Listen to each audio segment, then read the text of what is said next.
નમસ્તે મિત્રો, સ્વાગત છે તમારું કલ્પતરુ એકેડમીના ઓનલાઈન લર્નિંગ પ્લેટફોર્મમાં.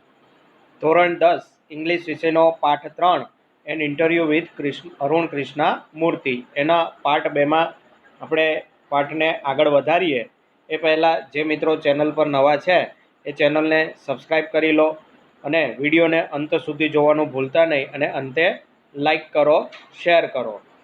હવે પાઠની શરૂઆત એ આપણે જોઈ હતી કે અરુણ કૃષ્ણમૂર્તિ નામનો 17 વર્ષની ઉંમરે છોકરો એન્વાયરોમેન્ટાલિસ્ટ ફાઉન્ડેશન ઓફ ઇન્ડિયા એની સ્થાપના કરે છે અને દક્ષિણ ભારતમાં જે કાચબાઓ દરિયા કિનારે ઈંડા મૂકવા આવે છે એમને બચાવવા વગેરે પ્રવૃત્તિઓ કરે છે. ઉપરાંત પર્યાવરણના રિલેટેડ પણ ઘણી બધી પ્રવૃત્તિઓ તે કરી રહ્યા છે, જે એમને ચેન્નઈ, હૈદરાબાદ, દિલ્હી, કોઇમ્બતુર અને પુડુચેરીના દરિયા કિનારે જે જળાશયો આવેલા છે, દરિયા કિનારો છે, એ દરેકને એ સાફ સફાઈ કરે છે. તો એમની સાથે એક નાનકડું એવું ઇન્ટરવ્યૂ ચાલી રહ્યું છે, તો જેમની અંદર 2 પ્રશ્નો આપણે એમને પૂછેલા કે બાળક તરીકે એમનો અનુભવ શું હતો, એમના માતા પિતા, શિક્ષકો, શાળા, કોલેજ એ કેવી રીતે એમને મદદરૂપ થઈ. શરૂઆત કરીએ આપણે તો સર્વપ્રથમ તો જે મોસ્ટ આઈએમપી એવા શબ્દો છે કઠિન અર્થવાળા, એમની ચર્ચા કરીએ તો પહેલો શબ્દ છે હેઝિટેટન અથવા તો હેસિટેટન. તો એમનો અર્થ થશે ખચકાટ, કે કોઈ અવઢવનો અનુભવ વગેરે આપણને થતો હોય, ઘણી વખત ડાયલેમામાં રહેતા હોઈએ આ કરવું કે તે કરવું, તો એ પ્રકારનો કંઈક ખચકાટ, કે કોઈ પ્રિય વસ્તુને આપણે છોડતા હોઈએ તો જે અંદરથી દુઃખ થતું હોય છે તે ટાઈપનું. ક્વિટ એટલે કે લીવ, એટલે જોબ કે સ્કૂલ કે શાળા છોડવી એને આપણે ક્વિટ કહીશું. વેન્ચર તો to start two do something knew that is risky, એટલે કે એવું કંઈક નવું શરૂ કરવું કે જે રિસ્કી હોય. રિસ્કી એટલે સફળતાની જે સંભાવનાઓ છે એમની બાબતમાં ઓછી હોય, તો એમને વેન્ચર તરીકે ઓળખવામાં આવે છે. એ પછી વેઇડ એટલે અહીં વેઇટ ઉપરથી શબ્દ આવેલો છે, તો એ એવું બતાવે છે કે તુલના કરવી. એકચ્યુઅલી જ્યારે આપણે કોઈ નવી શરૂઆત કરી રહ્યા હોય તો ઘણા બધા પ્રશ્નો ઉપર ચર્ચા કરતા હોઈએ છીએ, તો એ ટાઈપનું કે thought carefully about something to make a decision, કોઈ નિર્ણય લેતા પહેલાં શું કરવું તો કે કેરફુલ્લી, સાવચેતીપૂર્વક થોડુંક વિચાર કરવો. એ પછી બોન્ડ એટલે કે રિલેશનશિપ, એટલે કે એકબીજા સાથે જોડાવું, સંબંધ હોવો. લાર્જ સ્કેલ એટલે કે મોટા પાયે. તો આપણે શરૂઆત કરીએ કે did you feel any hesitating in quitting a well paying job and venturing into this full time, that were what were the options you weigh before you arrive at your decision. ને પ્રશ્ન પૂછવામાં આવ્યો કે તમે જે સારા પગારવાળી વેલ paying job, સારા પગારવાળી નોકરી છોડી અને આ કામમાં ઝંપલાવ્યું. કેવી રીતે? ફૂલ ટાઈમ આ કામમાં તમે ઝંપલાવો છો, પૂર્ણપણે તમારો સમય આમાં જ્યારે આપી રહ્યા હતા ત્યારે તમને કોઈ હેઝિટેશન એટલે કે ખચકાટ કે એનો કંઈ અનુભવ થયો હતો? આ નિર્ણય લેતા પહેલાં તમે કયા કયા વિકલ્પો વિશે વિચાર્યું હતું? તો કૃષ્ણમૂર્તિ એમનો જવાબ આપે છે કે it is always good to decide in favour of what you really love to do, કે તમને જે કામ કરવાનું ખરેખર ખૂબ જ ગમતું હોય એના પક્ષમાં નિર્ણય લેવો એ હિતાવહ હોય છે. કારણ કે તમને ખ્યાલ છે કે તમે કયું કામ કરવા માંગો છો, તો એ કામ કેવી રીતે પાર પડશે એના વિશેના ઘણા બધા રસ્તાઓ તમારા માઇન્ડમાં ક્લિયર હોય છે, એટલે એ કામ પકડીએ તો આપણને એમાં સફળતા મળતી હોય છે. I quit my job at Google, but I still keep in touch with my friends there. જો આ વ્યક્તિ, જે સામાન્ય વિદ્યાર્થીઓ સપના જોતા હોય છે ગૂગલમાં જોબ કરવાના, તો એ જોબ એમની પાસે ઓલરેડી હતી, તો એ નોકરીને પણ એ છોડી દે છે, પરંતુ સંપૂર્ણપણે છોડી નથી દેતો. But I still keep in touch with my friends there, હું ત્યાંના જે મારા મિત્રો છે, મિત્રો સાથે હજુ પણ સંપર્કમાં છું. So only my duties at Google have come to an end, not my emotional bond.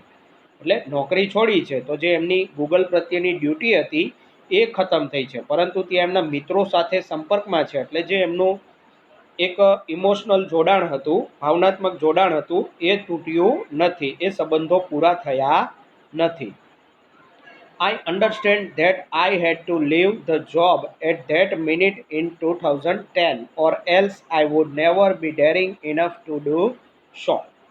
2010માં જ્યારે એ નોકરી છોડી રહ્યા હતા ત્યારે એને સમજાયું હતું શું કે મારે નોકરી છોડવી જ છે, નહીં તો હું તેમ કરવાની હિંમત કદી કરી શકીશ નહીં. ટુ બી ડેરિંગ એટલે હિંમત કરવી. તો શું કરવાની કે એમણે જે પર્યાવરણને બચાવવા માટેનું વિચાર્યું હતું એ કરવા માટે 17 વર્ષની ઉંમરે એમણે જે EFIની સ્થાપના કરી, તો એ જે EFI છે એ EFIને સ્મૂથલી ચલાવવા માટે એણે જે ટાઈમ આપવો પડે એ ટાઈમ આપી શકત નહીં. I could not sit back and enjoy life when environmental damage was happening in such a large scale. પર્યાવરણને મોટા પાયે નુકસાન થઈ રહ્યું હોય એ સમયે હું આરામથી બેસીને, સીટ બેક એટલે આરામથી બેસવું, આરામથી બેસીને જીવન માણી શકું નહીં. I wanted to do something and that something needed my full attention. So I left Google for EFI. શું કહે છે કે હું કંઈક કરવા માંગતો હતો અને એ જે કંઈક કરવાનું હતું એના ઉપર મારે મારું પૂરેપૂરું ધ્યાન આપવાની જરૂર હતી. તેથી EFI એન્વાયરોમેન્ટાલિસ્ટ ફાઉન્ડેશન ઓફ ઇન્ડિયા એમના માટેથી મેં ગૂગલને છોડી દીધું. આપણે હોઈએ તો શું કરીએ, હશે થયા કરશે, બીજાને કોઈને ચિંતા નથી તો આપણે શા માટે ચિંતા કરીએ. પરંતુ અરુણ કૃષ્ણમૂર્તિ એમાંના ન હતા, એ કંઈક અલગ કરનારા હતા. What kind of garbage do people throw into water bodies? How do you deal with the removal of this garbage once you clean the water body? એ કહે છે કે જળાશયમાં લોકો કયા પ્રકારનો કચરો નાખે છે અને તમે જળાશયો સાફ કરો ત્યારે એ કચરોને દૂર કરવા, રિમૂવલ ઓફ ધીસ ગાર્બેજ, તો એને દૂર કરવા માટે તમે શું કરો છો? તો હવે જવાબ આપે છે. તો એ પહેલાં જે શબ્દો છે એ આપણે જોઈએ તો કે ડાયપર. તો ડાયપર એટલે બાળોતિયું, જે નાનકડા બાળકોને પહેરાવવામાં આવતું હોય છે, તો એ ડાયપર. ત્યારબાદ વોર્ન આઉટ એટલે કે ટુ ઓલ્ડ ઓર ડેમેજ એટલે કે નુકસાન કરી નાખ્યું હોય તેવું અને વૃદ્ધ થયું હોય તેવું, જૂનું થઈ ગયું હોય મતલબમાં. Landfill, a system under which vast material are buried under the ground.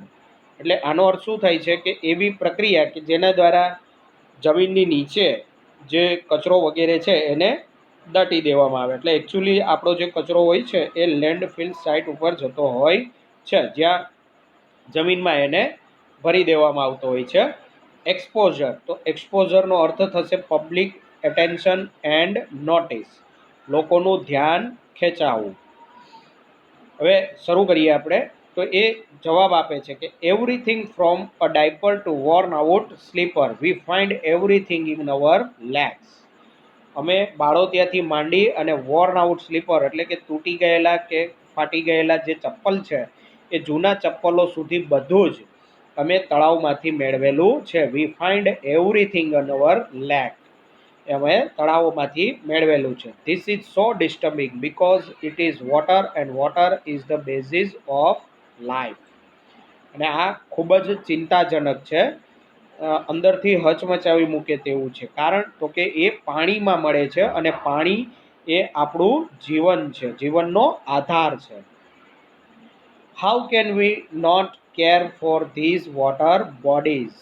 V use these garbage for landfill or no or minimal exposure to the outside environment. આપણે આ જે જળાશયો છે એ જળાશયોની શા માટે કાળજી ના લઈએ? અમે આ કચરો જમીનમાં એવી રીતે દાટી દઈએ છીએ કે જેથી બહારના પર્યાવરણને નહિવત અથવા ઓછામાં ઓછું નુકસાન થાય. જે જળાશયોમાંથી કચરો નીકળે છે એ કચરાને શું કરે છે તો કે જમીનની અંદર દાટી દેવામાં આવે છે અને જમીનની અંદર દાટી દીધા પછી પર્યાવરણને એ ઓછામાં ઓછું નુકસાન કરે એનું એ ધ્યાન રાખે છે. We ensure that the lake area and water holdings are free garbage so that birds, frogs and snake can live in peace. અહીં સ્કેન ભૂલથી ટાઈપ થઈ ગયું છે, એસ નહીં આવે, કેન આવશે. તો એમનો અર્થ શું થાય છે કે અમે જે તળાવ અને જળાશયોનો વિસ્તાર છે, વોટર બોડીઝ વગેરે, તો એમની આસપાસ ખૂબ જ સ્વચ્છતાનું ધ્યાન રાખીએ છીએ જેથી પક્ષીઓ દેડકાઓ અને સાપ એ શાંતિથી રહી શકે. નેક્સ્ટ પ્રશ્ન છે, શરૂ કરીએ. પહેલાં ઇક્વિપમેન્ટ એટલે કે ટૂલ્સ. રેક એટલે એક પ્રકારનું એ ટૂલ્સ છે જે તમે અહીં આકૃતિમાં જોઈ શકો છો આ ફોટોગ્રાફ્સમાં, કે એક લાંબો લાકડીનો દંડ હોય છે અને એના છેવાડે સળિયાઓના બનેલો આ પ્રકારની રચના હોય છે, જે પાણીમાં દૂરથી પણ આપણે જે કચરો વગેરે છે પ્લાસ્ટિક વગેરેનો એને કાઢી શકીએ. બીજું છે સ્પેડ. સ્પેડ એટલે પાવડો. તો એ કંઈક આ પ્રકારનું ટૂલ છે. તો શરૂ કરીએ. How many days does it take to clear a large lake? એક વિશાળ તળાવ કે જળાશય એને સાફ કરવા માટે કેટલો સમય લાગે છે, કેટલા દિવસ લાગે છે? Do you use any special equipment for cleaning and safety? શું તમે કોઈ સફાઈ અને સુરક્ષા માટે ખાસ સાધનો વાપરો છો? તો એ જવાબ આપે છે કે depending on size of the lake and amount of garbage. એ તળાવનું કદ અને કચરાના જથ્થા ઉપર આધાર રાખે છે. તળાવ નાનું હોય પરંતુ કચરું વધુ હોય તો શું થશે? તો પણ એને વધુ સમય લાગશે, અને તળાવ મોટું હોય તો પણ સમય વધુ લાગશે. It can take anywhere between 5 days and 3 months to completely clean a lake. એ ઘણી વખત તળાવને સંપૂર્ણપણે સ્વચ્છ કરવા માટે કેટલો સમય લે છે? તો કે 5 દિવસથી માંડી અને 3 મહિના સુધીનો સમય લાગે છે. We have our tools like rakes and spades. અમારી પાસે અમારા પોતાના ઓજારો, અવર ટૂલ્સ એના પોતાના ઓજારો કયા છે? રેક એટલે કે દાંતી અને પાવડા જેવા ઓજારો હોય છે, જેના દ્વારા અમે સફાઈ કરીએ છીએ.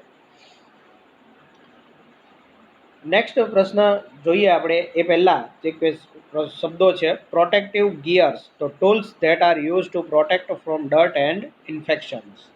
જે હાલ કોરોનાનો સમય છે એમાં તમે જોતા હો છો કે ડૉક્ટરો વગેરે પીપી કીટ, માસ્ક વગેરેનો યુઝ કરતા હોય છે. તો એ ડૉક્ટરો માટે પ્રોટેક્ટિવ ગિયર તરીકે ઓળખાય છે, કે જેના દ્વારા એ વગેરે ચેપથી બચી શકે છે.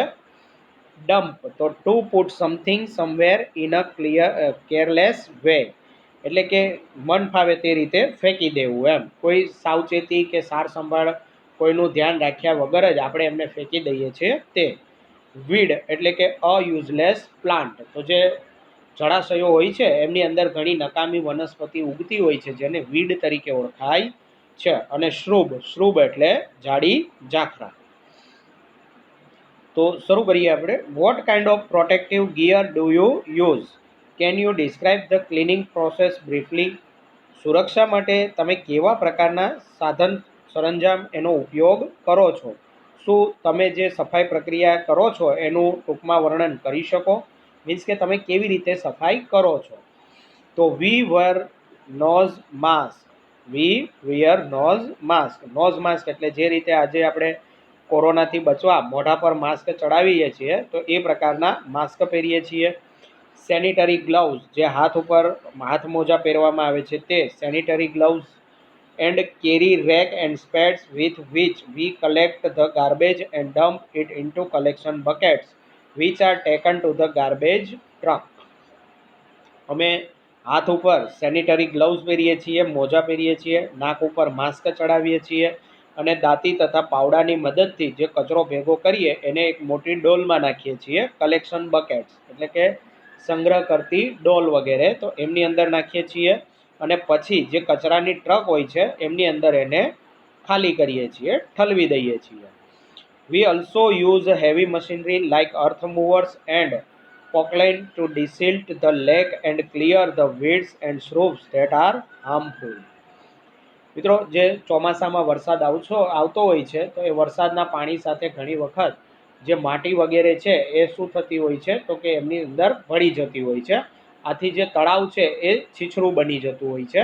તો આ લોકો શું કરે છે કે અર્થ મૂવર્સ. અર્થ મૂવર્સ એટલે તો કે જેસીબી મશીન જે આપણે કહીએ છીએ તે.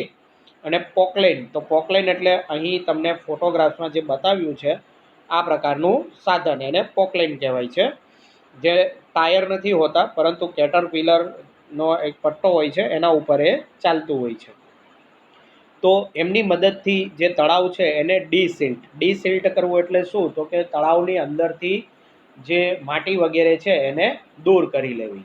તો ડીસિલ્ટિંગની પ્રક્રિયા કરવા માટે એ લોકો અર્થ મૂવર અને પોકલેનનો ઉપયોગ કરે છે અને તળાવમાં રહેલું વીડ્સ એટલે કે જે નકામી વનસ્પતિ છે એ વનસ્પતિ અને ઝાડી ઝાખરાઓને દૂર કરે છે જે નુકસાનકારક છે. નેક્સ્ટ પ્રશ્ન છે, what in your opinion can children and young adults do for the environment? તમારા મત મુજબ બાળકો અને જે યુવાનો છે એ પર્યાવરણ માટે શું કરી શકે છે? What could be a small beginning by all of us in terms of protecting the environment? પર્યાવરણના રક્ષણ માટે એક નાની શરૂઆત કરવા માટે અમારે શું કરવું જોઈએ? એટલે અરુણ કૃષ્ણમૂર્તિ તો ઓલરેડી પોતાની ફરજ સમજીને કામ કરી જ રહ્યા છે, પરંતુ ઇન્ટરવ્યુઅર એમને પૂછે છે કે અમારે શું કરવું જોઈએ, બાળકો શું કરી શકે અને યુવાઓ શું કરી શકે છે?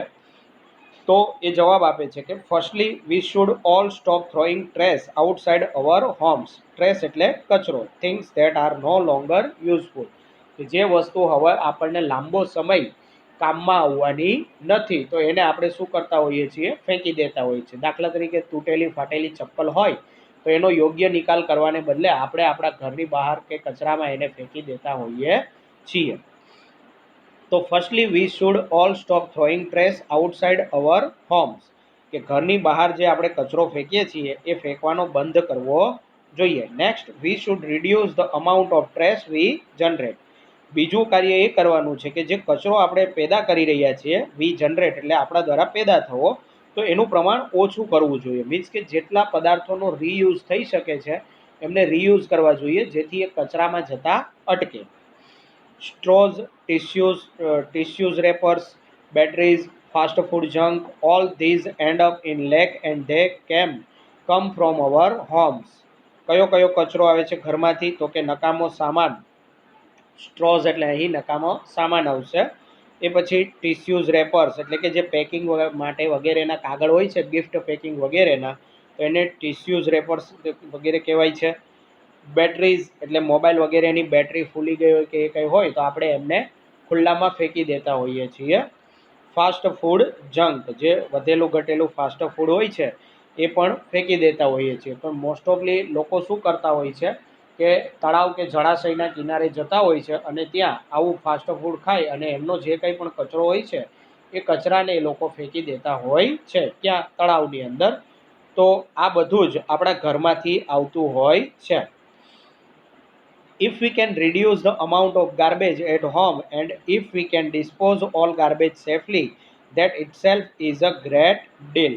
કે જો આપણે જ જે કચરો નીકળે છે એ કચરાનું પ્રમાણ ઓછું કરી નાખીએ અને બધા જ કચરાનો નિકાલ સુરક્ષિત રીતે કરી શકીએ તો તે આપણા માટે સૌથી મોટી સિદ્ધિ ગણાશે. Every student is welcome to volunteer with us in helping the environment. અને પર્યાવરણની મદદ કરવા માટે દરેક વિદ્યાર્થીનું અમારી સાથે સ્વેચ્છાએ કામ કરવા માટે સ્વાગત છે. એટલે કે એમની જે EFI સંસ્થા છે એ સંસ્થાની અંદર કોઈ પણ વિદ્યાર્થી કે કોઈ પણ લોકો સ્વેચ્છાએ કાર્ય કરવા માટે જોડાઈ શકે છે. ત્યારબાદ નેક્સ્ટ પ્રશ્ન પૂછવામાં આવે છે, how much time do school going children need to devote in say a week for an environmental cause? એટલે કે શાળાએ જતા જે બાળકો છે એમણે પર્યાવરણ માટે અઠવાડિયામાં કેટલો સમય આપવો જોઈએ? ડિવોટ એટલે ઓફર એટલે કે પોતાનો સમય આપવો. તો 4 hours અ વીકેન્ડ.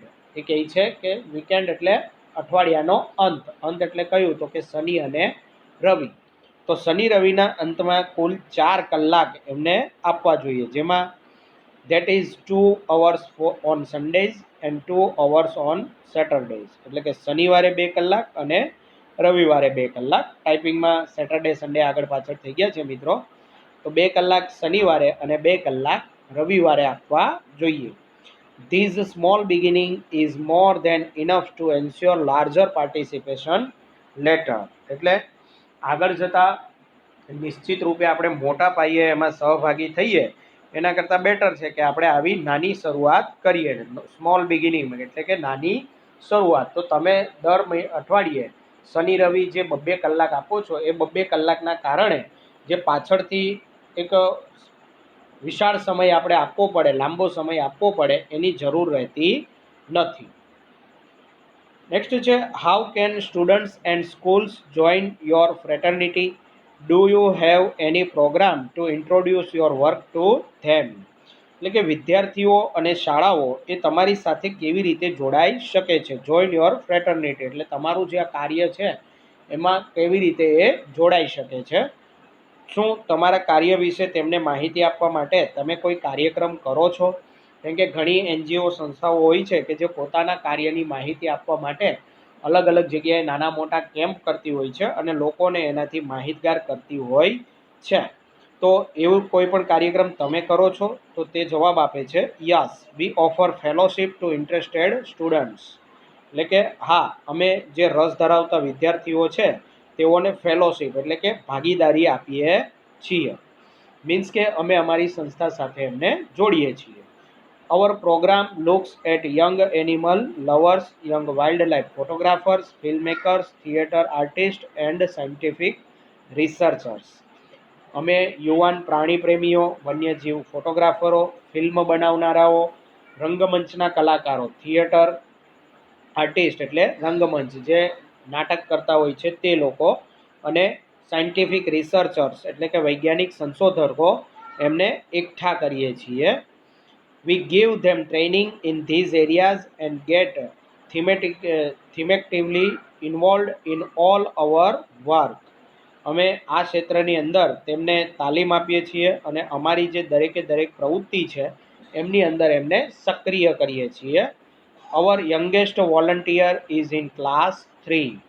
એ એવું કહેવા માગે છે કે અમારો સૌથી નાનામાં નાનો જે સ્વયંસેવક છે એ કેવડો છે? તો કે માત્ર ધોરણ 3માં જ એ ભણી રહ્યો છે. એટલે કે 8 વર્ષની ઉંમરનું નાનકડું એવું બાળક એ પણ એમની સંસ્થા સાથે પર્યાવરણને બચાવવા માટે જોડાયેલું છે. તો મિત્રો, આ હતું કંઈક અરુણ કૃષ્ણમૂર્તિ સાથેનું ઇન્ટરવ્યૂ, જેના દ્વારા આપણને માહિતી મળી કે એક વ્યક્તિ ધારે તો શું કરી શકે છે. જે રીતે આપણે આબિદ સુરતી અને સિંધુમતી સપકાલ એમના વિશે પણ જોયેલું. અને એક બાબત ખાસ જણાવવાની કે હાલ જે કોલગેટની એડવર્ટાઇઝો આવી રહી છે, કદાચ જો તમે ધ્યાનથી જોયું હોય તો સિંધુમતી સપકલ એ એડવર્ટાઇઝમાં પણ જોવા મળે છે. તો મિત્રો, અહીં આપણો સેશન પૂરો કરીએ છીએ. નેક્સ્ટ સેશનની અંદર આપણે આ પાઠના જે પ્રશ્નોત્તરો વગેરે છે એમની ચર્ચા કરીશું.